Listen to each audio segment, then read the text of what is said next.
What is your biggest, I didn't think this through moment? I tried to pull my broken car down a hill with my working car, using only a rope. Now I have 2 broken cars. I was at a performing arts summer camp. Some people there got the chance to put on a show for the rest of the camp at the end of the trip. On the day of the big performances, there was a girl sobbing, saying her friend backed out and wouldn't perform with her. She asked if I knew the lyrics to Celine Dion's My Heart Will Go On, and begged me to sing while she played the music. She looked really upset, and I thought I could half-ass it, so I agreed. Thought it'd be easy. Turned out I only knew 1 line of lyrics, which were also wrong. So, I sang, every night in my dreams, I see you, that is how I know you, go on, over and over, while the other girl sobbed while playing the recorder, in front of 100 or so other kids and camp leaders. Most cringe-worthy experience from my childhood.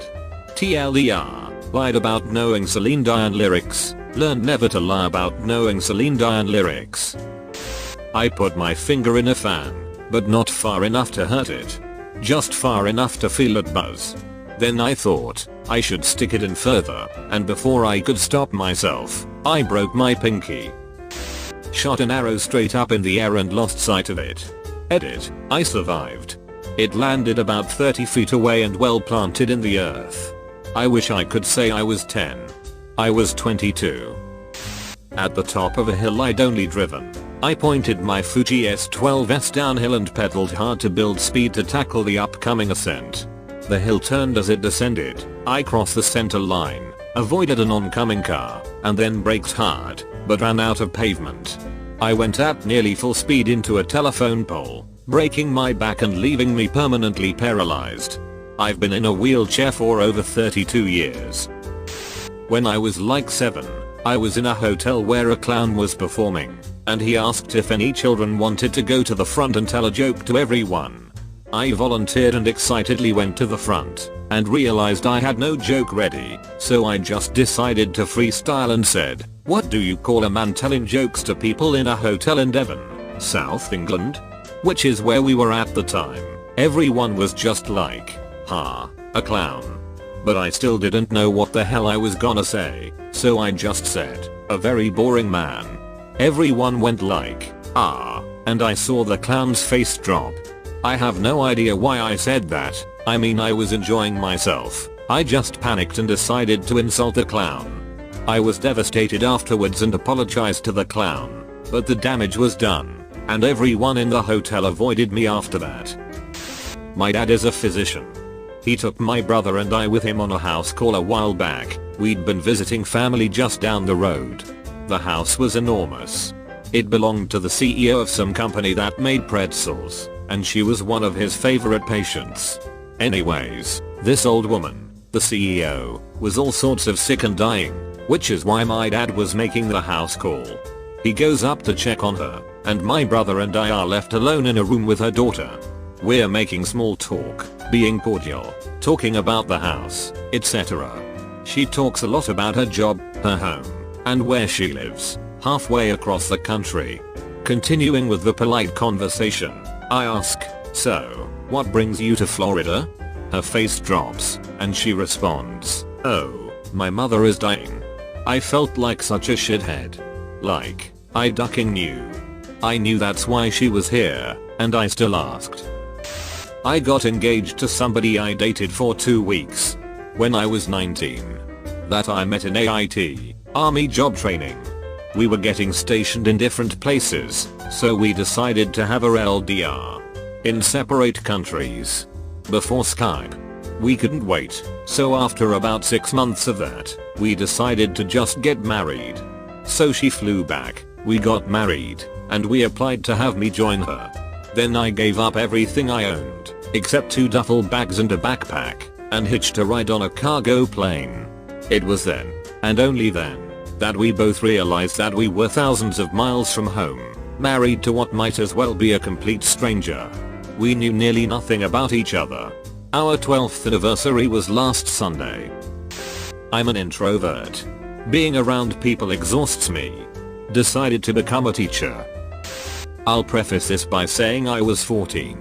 I stayed over at a friend's house and forgot to bring my contact lens solution. My thinking was, saline is kinda salty, right? So I put my lenses in a cup mixed with water and salt. The next morning when I put one of them in. When I was around 3, before I could swim, I was playing in the shallow end of my uncle's pool. Now, like any curious child, a question popped into my head: at what point of the pool would the water be over my head? So I went and tested it out. One careful step after another careful step, trying to make sure I knew the exact moment where standing was no longer an option for me. Well, I never thought about what would happen when I eventually reached the point of no return. And, well, I got there. So, I started to drown. Now here's the thing about drowning. You can't call for help. The water chokes you. No air to make noise can come out. There I was, trying to scream for help, and no one could hear it. Apparently, my uncle saw me and thought I was fine because I wasn't making any noise. Lucky for me, my mom knew drowning is a silent killer and snatched me from the clutches of my stupidity. I was sore from baseball practice, so I put icy hot on literally my entire body when I got home. Sat down watching TV when I realized I smelled of ass and balls wet, so I went to take a hot shower. The second the water hit me, a screaming flurry of holy ducking shit reverberated throughout my neighborhood as I ran buck naked through my house. The worst part was I didn't know what to do. I was just running around nude, screaming like a little girl, and yelling profanities. When we were playing tag, and I ran across the road so I wouldn't get tagged. Yeah, kids. Don't do that. Having a car smash your leg doesn't hurt, but you'll really wish you hadn't done that. Having a car smash your leg doesn't hurt. Was the car made of marshmallows? The pain's more numbing than it actually hurts, though if you move, it feels like your entire leg is bruised. But it's more the shock that you can't move your leg properly, that it's swollen to an impossible size, that it feels like a dream, but it's not. That's the worst part of it all. Obligatory not me, but a friend. But I posted this to r/casual conversation about a year ago. I think it's pretty applicable considering how much trouble my buddy got into. Hey r/casual conversation. I just remembered a great story I had from high school. Prom season had just begun at my high school, and with that came excessive and ridiculously extravagant promposals. Prom plus proposals. The halls in my high school were very narrow. The building was relatively small, and there were 1,600 kids in the building. All you needed was one jerk who decided he'd corner off a main portion of the hall, so he could put posters spelling prom for his date, or make a stage for themselves to ask to prevent literally hundreds of kids from getting to their lockers and class on time. After a week of this bullshit, our vice principal got on the microphone at lunch and announced that pompous promposals are now not allowed, and anyone caught doing an excessive one would be given 10 detentions. The subsequent collective sighs and boos of our class, every grade 8 lunch together, Catholic school I guess, were drowned out by him yelling shut up, which we did, because our vice principal was a former NYPD sergeant, and one of the biggest and scariest guys in the building. My friend Chris texts me the night of the banning, asking me, wouldn't it be funny if I proposed to our vice principal? I said, yeah, but there's no way you won't pay for it. Chris, being the guy he is, took this as a challenge. I come into school the next morning to see he is not there. He comes in after a few minutes, with a bouquet of tulips and a poem written out for our vice principal. He was ducking ready. His first attempt to propose involved asking the TAs in our school, who acted as the subordinates to our vice principal, if he could get the mic at lunch to ask our vice principal to prom. They in no way shape or form found this in any way funny, and asked if he was ducking insane. Disheartened, but not deterred, Chris pressed on. When he got back to us, we started brainstorming ways to get the lunchroom quiet. We then realized we could try to shush the cafeteria. We went to our friends across the lunchroom and said, guys, at lunch, we're gonna give a signal to start quieting everyone down. Don't ask why, just do it. They agreed, and we were set to go. Once lunch came around, Chris was visibly nervous. Halfway through lunch, he still hadn't given the signal. We started calling him out and saying, it's time, and whatever. Finally, our friend Matt goes, "You pussy. You won't." That was what did it. All the fright in Chris's eyes vanished, and he said, "Give the signal." We gave the signal, and everyone started shushing, and it was way more effective than any of us anticipated. Within 20 seconds, the lunchroom was dead ducking silent. There were only whispers about what the duck was happening. The fright instantly returned to Chris, but he goes now or never, and gets up. He stands and goes, "Excuse me everyone, I have an announcement." Our vice principal, who resides over all the lunches, starts walking over from the front of the cafeteria all the way towards the back where we are sitting. The TAs are ducking fuming. They are so angry.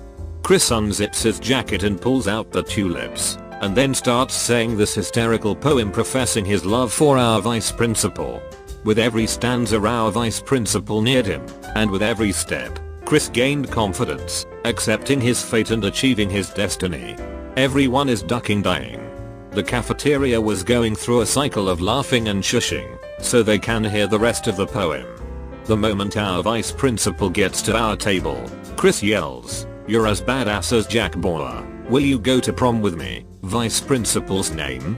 He extends the flowers to our vice principal, and in his utter rage, which was only visible when he got to our table, he points his arm towards the exit of the cafeteria, and Chris starts to walk out.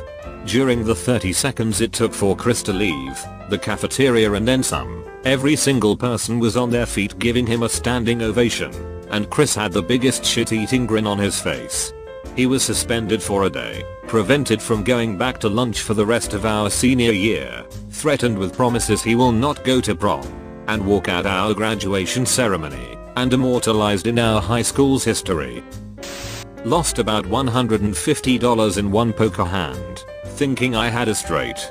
Lost a significant amount of money in poker once thinking I had a 3-pair. In year 8, we were doing a drama exercise, where only 3 people would be on stage at any one time, but one had to be standing, one be sitting and one be on the floor. The whole class was there, and at any given moment a bystander could tap one of the performers to switch place with them. In the scenario, there was a girl pretending to be pregnant. When suddenly she erupted in labor, she laid to the floor and spread her legs claiming she was about to give birth. None of the other 2 participants interacted with her, I think out of awkwardness. So I took it upon myself to do so. I tapped the participant standing, and entered the exercise. I walked up to the girl in labor and said, "Don't worry young woman, I'm a doctor," whilst rolling up my sleeves, and getting really close to her spread legs. The whole crowd, which were laughing, suddenly went silent, and the girl pretending to be in labor just stopped and went wide-eyed. Everyone was looking at me. I must have looked like I was really putting my hands down there. I just froze there what seemed like eternity. I had no idea how to carry on this daring act, so we both remained there in silence, with her legs to the side, and me creepily bedding at the waist with my hands out towards her, until her friend ran and tagged herself in. And I walked in silence back to the rest of the class. I still cringe at the moment. TLDR, drama class isn't sufficient training to become a midwife. I had shaved, but at my work I saw there was still one hair left to the side of my mouth. I tried burning it off with a lighter, and instead burned off half my eyelashes.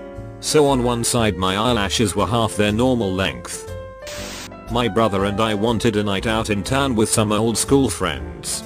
It was a week before Christmas in 2010 and it had snowed very heavily, and was bitterly cold outside. We waited at the bus stop as we both wanted a drink, but sure enough a car pulled over to inform us that buses weren't running. He offered us a lift 5 minutes up the road, which we accepted. After being dropped off, we decided to walk to town through the snow, knowing full well that it usually took just under an hour to get there by foot. We stopped to pick up a bottle of Jack from the off license for the journey, and quickly set off. On the way there we ended up pushing several cars up hills, and push a van around in the road. When we finally arrived at the bar in town, it had taken us close to 4 hours to get there. None of our friends turned up, but we stayed and had a drink anyway. 3 o'clock in the morning, we stumble out of the dead bar and into the cold early morning air. We stood for a few seconds before I turned to my brother and asked, "Wait, how are we getting home? Only another 4-hour bloody walk." This is a friendly warning to others. Plan ahead. Eating a ghost pepper with 3 of my other good friends. I love those guys, and the video was hilarious. But dear god, it was so hot. I'm not accustomed to hot foods, and it completely annihilated my stomach. I felt like I was shitting fire. Carolina Reaper pods. I am accustomed to hot foods, and that damn near killed me. Me and 5 other dudes, all big chili fans, stood around one tub of Ben & Jerry's peanut butter flavor ice cream with spoons. 2 pans filled with water, because glasses were too small. A loaf of bread, torn to bits by 6 savages trying to cool the fires of hell that were burning through our mouths and stomachs. 10 out of 10 would nearly die again. Me, my cousin, and my uncle all thought it would be interesting to see a firecracker explode in water and watch, since the fuses were chemical and still went down even in water. It only took about a second after we dropped it into a glass jar that I had the thought, what if it breaks the glass? Sure enough, pop, and glass splinters, and tiny partials everywhere. 3 people couldn't put that together that this was a dumb idea.